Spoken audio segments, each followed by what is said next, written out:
October 2007, my husband and I were in a really bad car accident. I sustained serious internal injuries, so I was physically a mess. I also don't have a lot of memories from that first year after the accident, so this one is really clear, being one of the few I have.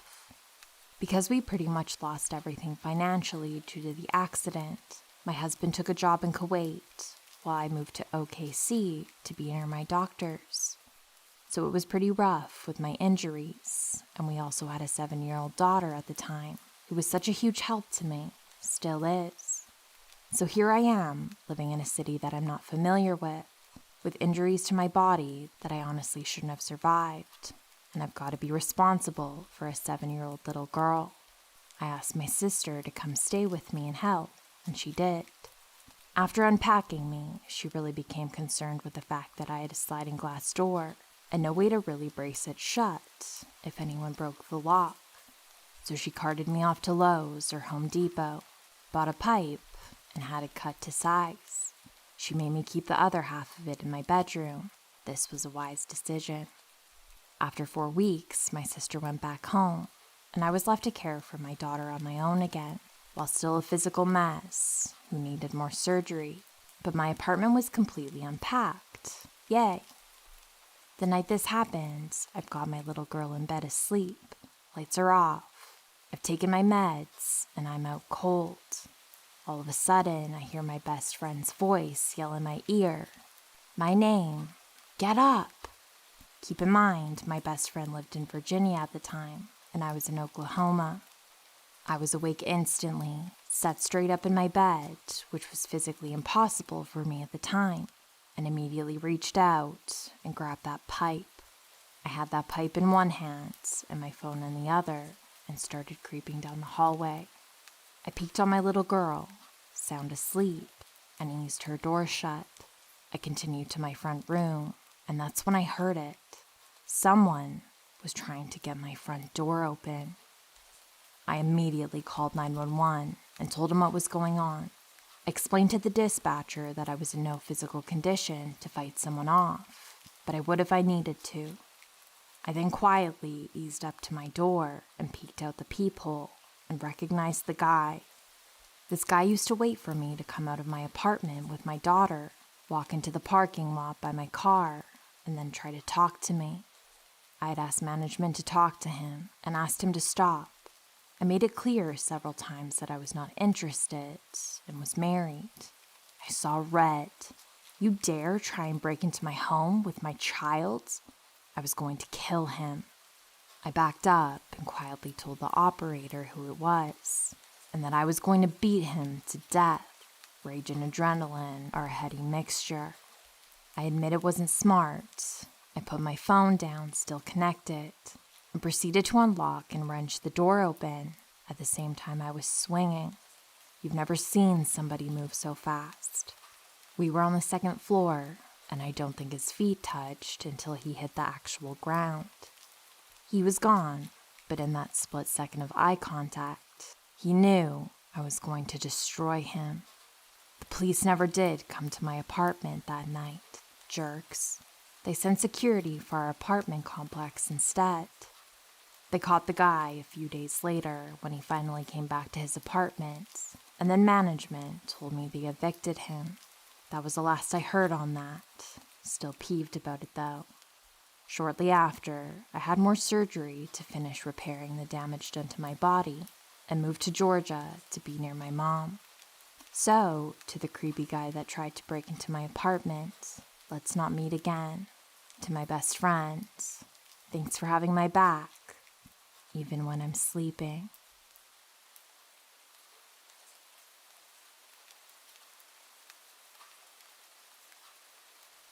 This is something I've never really told anyone about, but I've been thinking about it a lot lately, so here it is. A few years back, 2015 to 2016, when I was 18 to 19, I used to work at this little cafe inside of a car parts factory. It was basically a full-out compact restaurant kitchen and lunchroom for the workers to eat there. Well, this one day, I get a call from my best friend coworker. She's all kinds of upset. because of this creepy new temp worker that made her feel severely uncomfortable by asking her a bunch of personal questions, like what she drove, where she lived, if she was single, had any kids, when she got off work, etc. She didn't want to walk out to her car alone. Mind you, she was my age too, 18 and 19, and this dude was mid to late 30s, if not already in his early 40s. And we're in Flint, Michigan, so we weren't about to take any chances. I drive up to the parking lot, find her car, park next to it, and she is a security guard escorting her out. We didn't see the guy then, but she described him to me in the guard, and that was that for a few days. Someone found him and told him to stay away from her, and he did. But then he met me. I knew exactly who he was as soon as he stepped up to the register to place his lunch order, just from the description I'd been given and by the creepy vibes he was giving off. He pulled the same intense Q&A on me that he had done to my friend, but instead of telling him to fuck off or calling security or anything like that, I just told him a bunch of straight-up lies. I told him that I drove a blue 2012 Honda Civic, which I knew for a fact was one of the second shift manager's vehicles, who always parked near the front of the building, and so I knew it was going to be there until second shift ended at 11 p.m. I also told him that my shift ended around 9:30, which was really the time that I usually slipped out for a cigarette break. So when 9:30 hit later that night, I walked outside to smoke my cigarette, and I saw exactly what I was expecting to see. That stupid creep in the parking lot close to the area that the Honda Civic was sitting. He was just pacing back and forth behind the two vehicles that were parked a few spaces down in the same row, playing on his phone the entire time. At one point, he glanced up and saw me staring at him, but I had my big leather winter coat and hat on, so I don't know if he recognized me at first from a distance or not. I finished my smoke and went back inside and explained the entire situation to the security guards, one of which was the original guard that had escorted my friend out to her car a couple days before, and they were dying laughing at the fact that I had pulled one over on the prick, and had actually caught him being shady. I'm not sure what exactly they did about it, because I went back to work after that, but I do know that they immediately went out and confronted him in the parking lot, and that the guy was fired that same week. To this day, I still don't know what his intentions were, but it doesn't take a genius to figure out that it couldn't have been anything good. So ultimately, the moral of the story is, always have your friends' backs, and trust your instincts, because if you don't, you could end up cornered in a parking lot, and possibly attacked or abducted by some creepy guy who asked one too many questions. Edit, since I didn't include it originally. After my friend were informed that the guy was fired, we were told his full name, and my friend paid to run a background check on him, and it came back with a violent criminal history of domestic abuse, assault, and battery with a weapon, jail time served for violating a PPO and parole, and some other things, hoping this clarifies the fact that we weren't just picking up creepy vibes.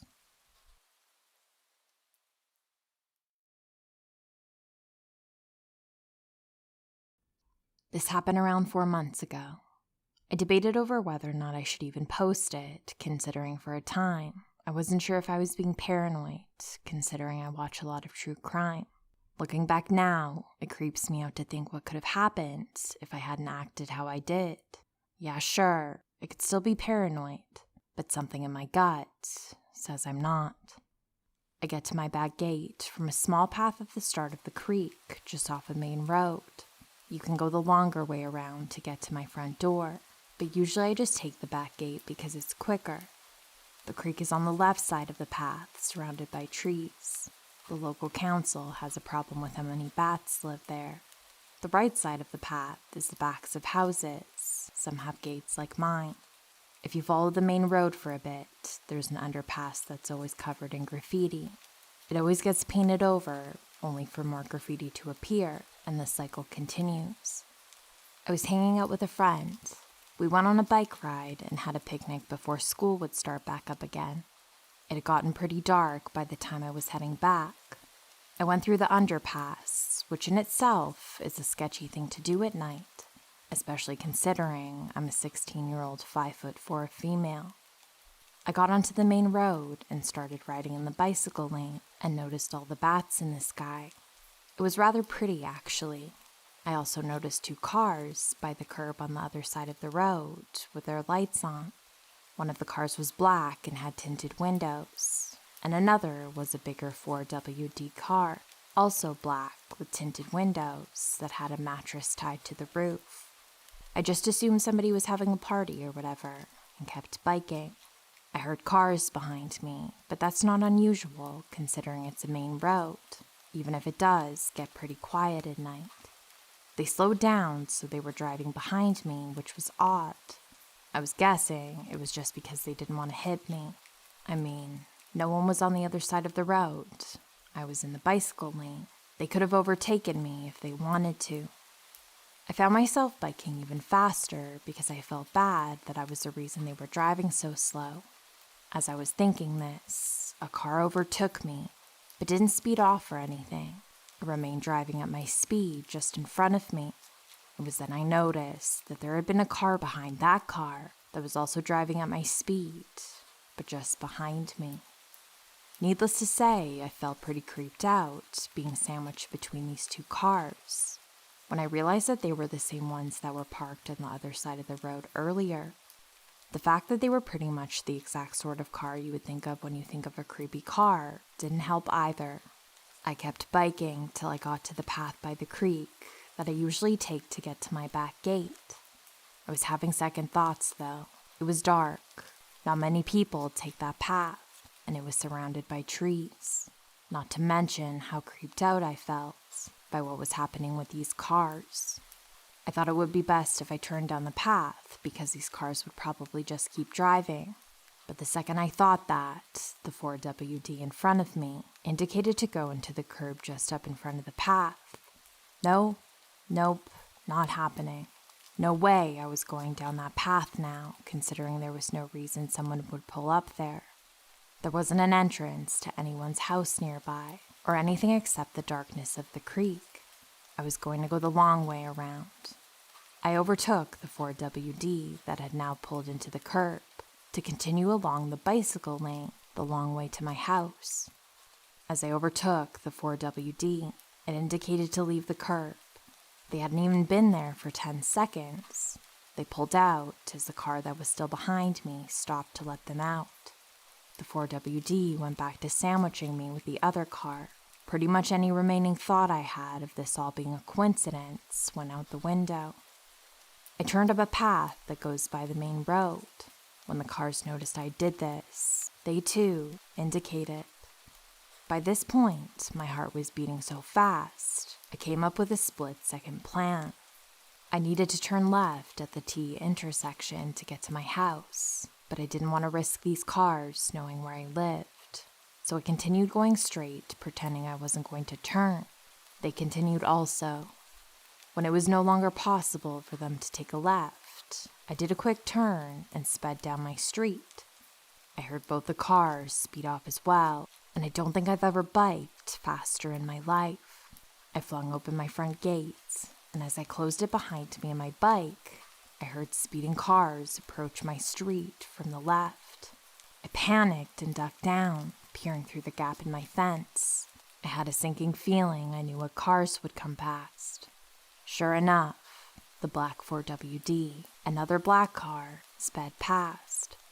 So, to whoever was driving those cars late that night, whatever it was you wanted, let's never meet again. Hi friends, thanks so much for hanging out with me tonight. I hope you enjoyed these stories. If you like this video, please don't forget to hit the like button and subscribe if you'd like to hear more from me. Thank you so much for being here. I hope you have a wonderful night. Please take care of yourself and sweet dreams.